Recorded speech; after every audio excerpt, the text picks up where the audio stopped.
It's 5 days before Christmas. The streets are quiet. People are wrapping gifts, putting up decorations, getting ready for the holidays. In a small Scottish town of just a few thousand people, life feels ordinary. And then, without any warning whatsoever, the sky tears open. In a matter of seconds, an entire neighborhood is gone. A crater 50 meters long swallows the earth. Burning debris rains down across miles of countryside. And 270 people, most of them heading home to their families for Christmas, are dead. This is the story of Pan Am Flight 103, one of the deadliest terror attacks ever carried out against civilian aviation. A case that would pull in investigators from multiple countries, consume decades of work, produce one of the most controversial convictions in legal history, and still, nearly 40 years later, leave more questions than answers. Stay with me, because this one goes deep. To understand the full weight of what happened on the 21st of December, 1988, you have to understand where this plane was coming from and who was on it. Pan Am Flight 103 began its journey in Frankfurt, Germany. From there, it flew to London's Heathrow Airport, where it picked up the majority of its passengers. The final destination was New York City, with connecting stop in Detroit.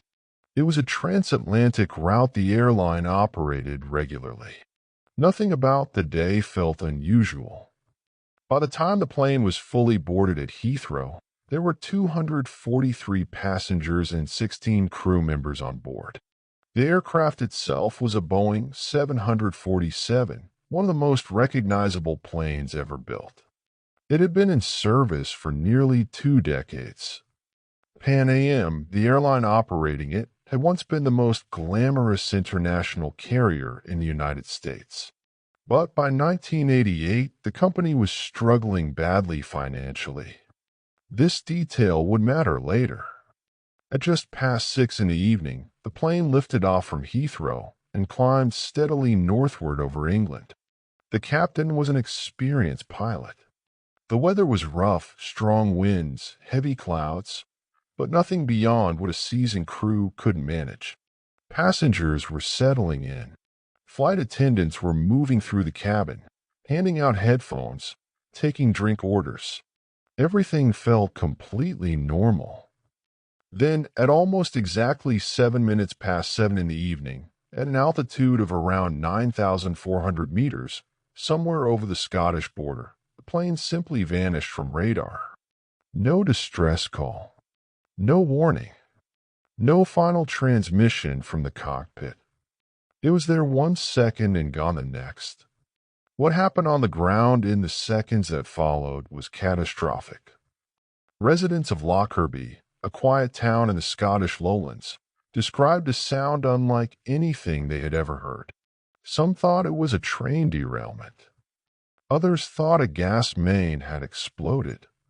One woman, who was visiting a friend's house just minutes before it happened, said the walls started shaking and the windows blew in before flames began licking through from outside. She grabbed the children in the room and curled herself around them in a corner until the noise stopped. When she stepped outside, what she saw stopped her in her tracks. Aircraft parts were scattered across the ground. Suitcases, passports, personal belongings, and among it all, the body of a young woman lying on the ground, her hair untouched, her clothing undamaged, not a single visible wound except for one small mark on her face. The violence of the fall from 9,000 meters had, somehow, left her looking almost peaceful. All 259 people on board the aircraft were killed instantly. 11 residents of Lockerbie also lost their lives on the ground. The wings of the plane had torn free and plummeted directly into a residential street, exploding on impact and creating a crater more than 10 meters deep. Entire rows of houses were leveled. The nose section of the aircraft, remarkably still intact, the airline's name still readable on the fuselage, came down several kilometers to the east of the main crash site. The scale of it was almost impossible to take in. And from the very first hours, there were signs that this was no accident. Witnesses had described the plane exploding in midair before it came down. There had been no distress call, which pointed away from a gradual mechanical failure. Aviation investigators and law enforcement officials arriving at the scene began to suspect almost immediately that something had been deliberately placed on board that aircraft. What followed was one of the most extraordinary evidence-gathering operations ever conducted anywhere in the world.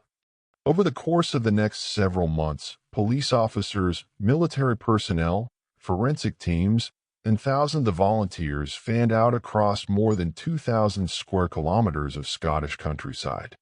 A helicopter flew circuits overhead, directing searchers below. The instructions were simple. If it isn't a rock and it isn't growing, pick it up and bag it.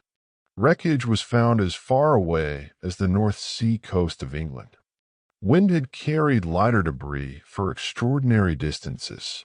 By the time the search was substantially complete, investigators had covered nearly 2.5 million square kilometers, taken tens of thousands of photographs, and collected around 16,000 individual items of property.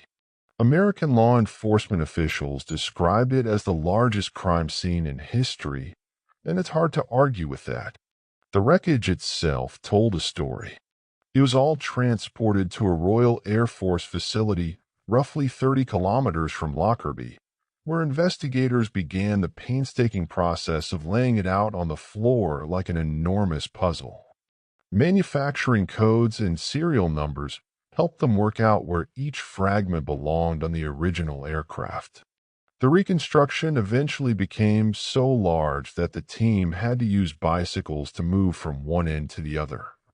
From this reconstruction, investigators were able to pinpoint exactly where the explosion had originated.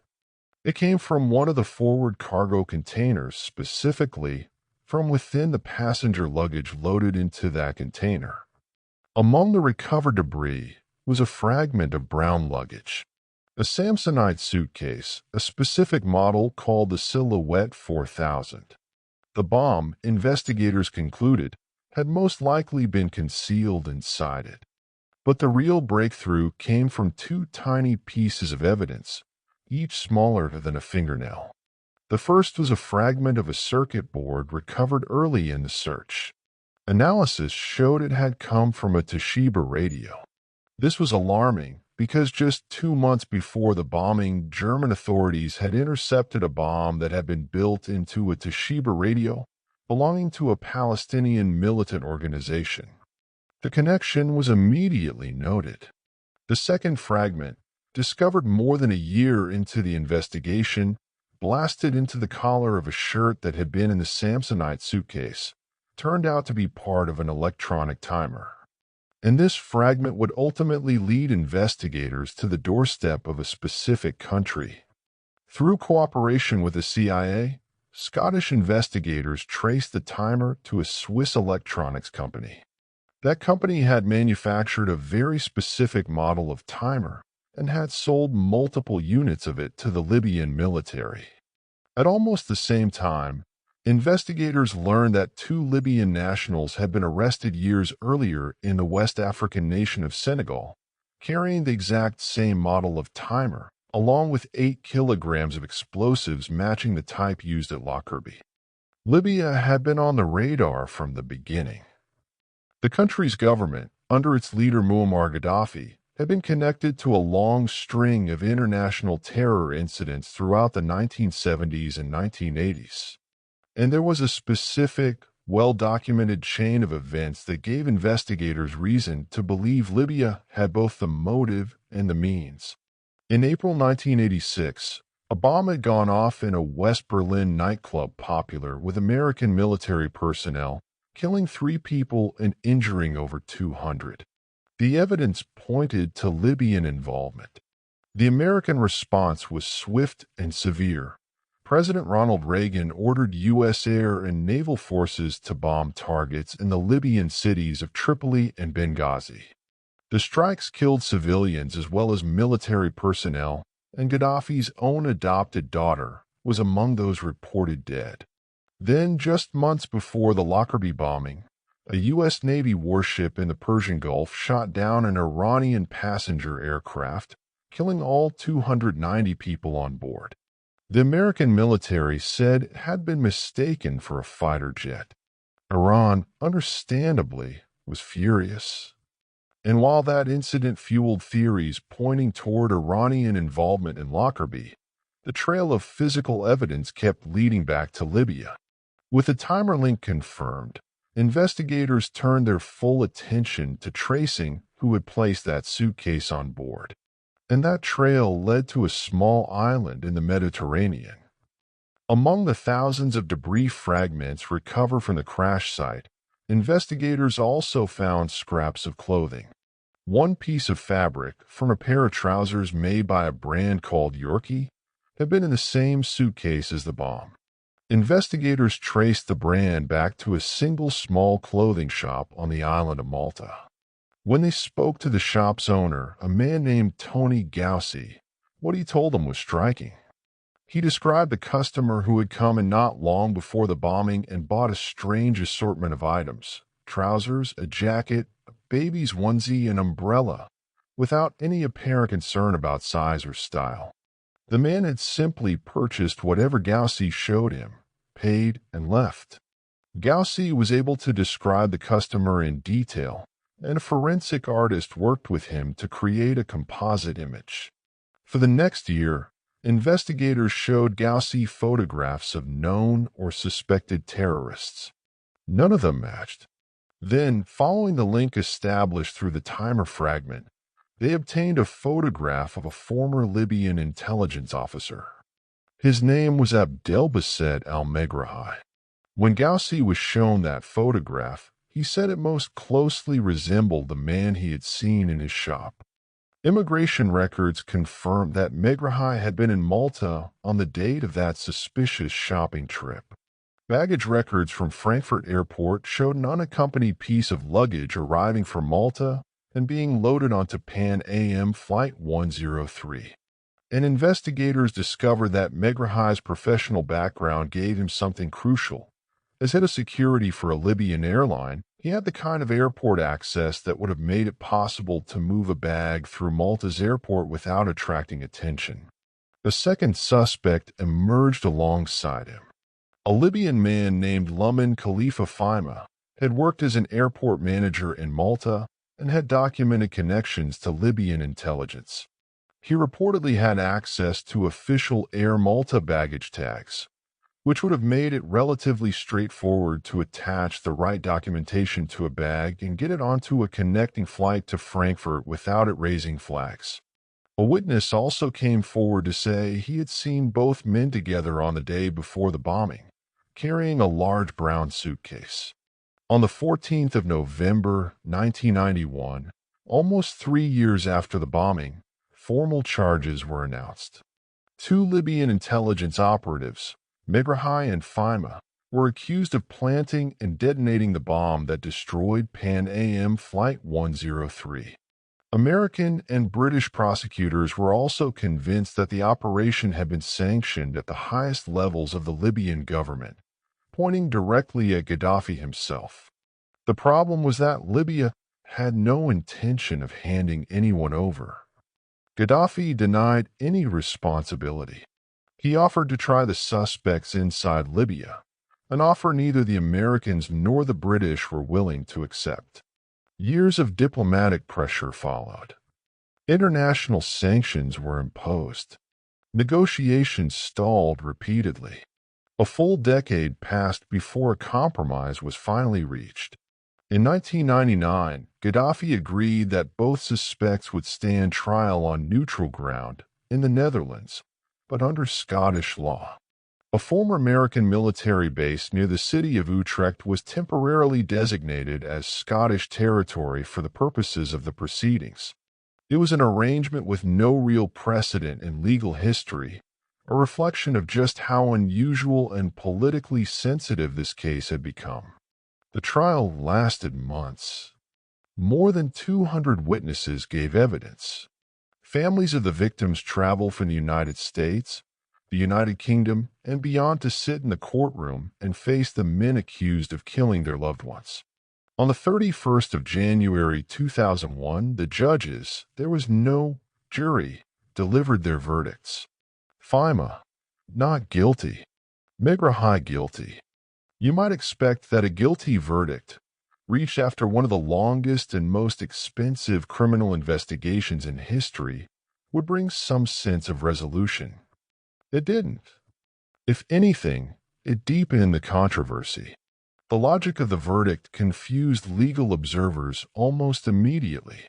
The entire prosecution had been built on the theory that Fima and Megrahi worked together to get the bomb onto the aircraft.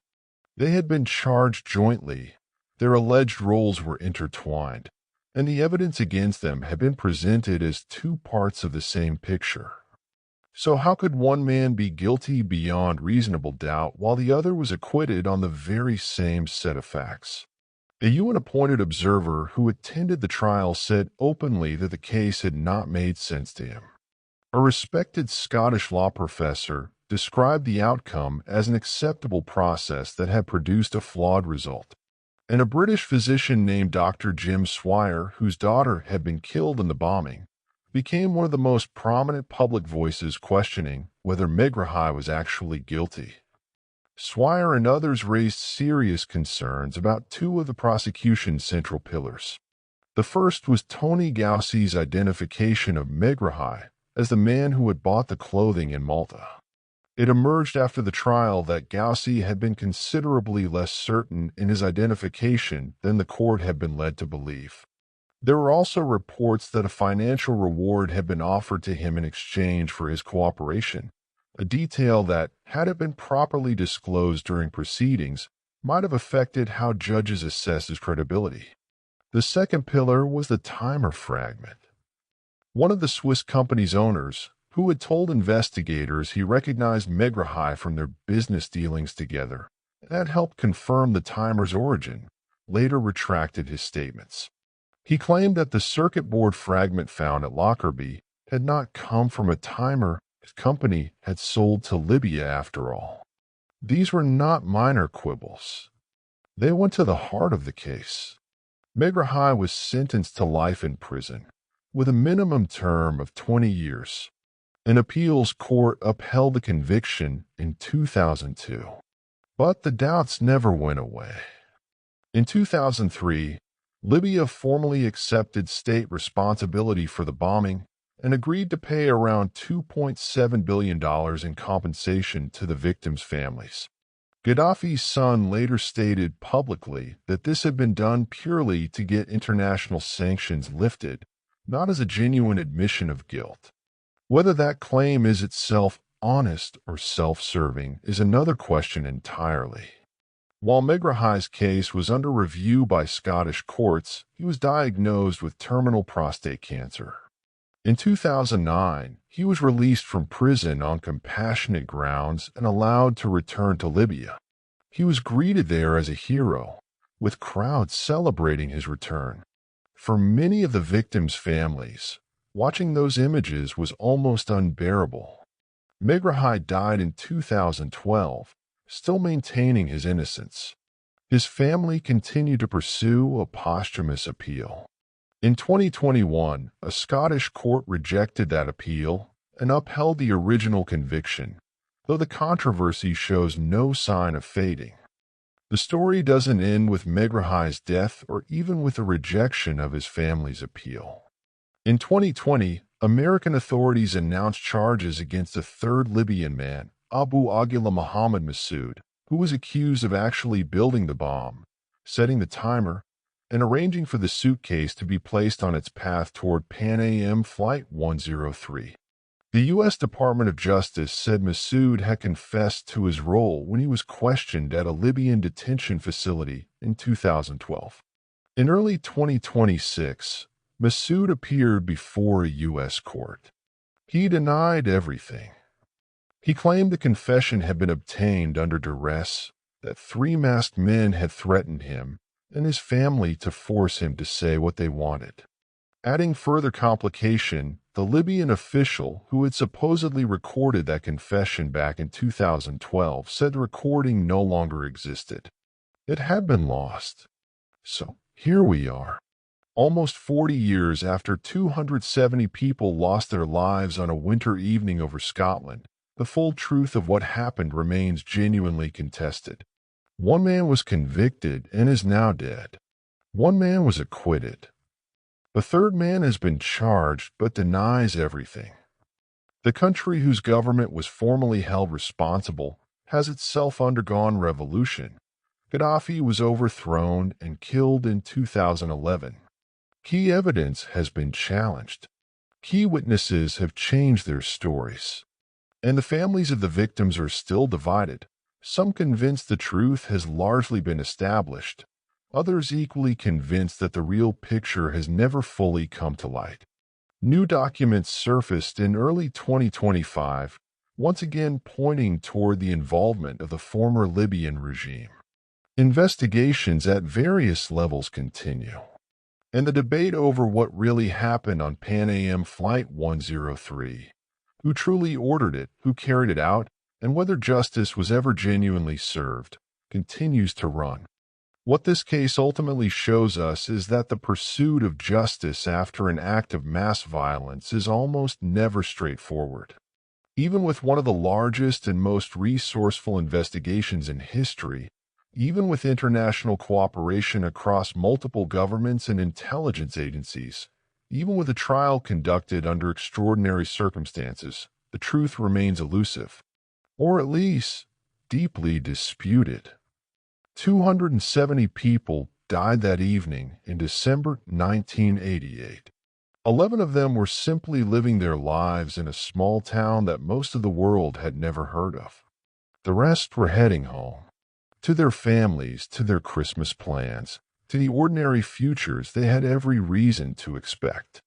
They deserve a clear and honest answer to what happened to them. Whether that answer has been found, or whether it ever will be, is a question that continues to haunt everyone who has spent time with this case.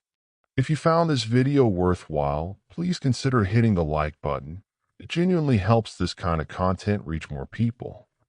And if you're interested in more deep dive investigations like this one, subscribing means you won't miss what's coming next. Drop a comment below telling me what aspect of this case you find most troubling. I read every single one.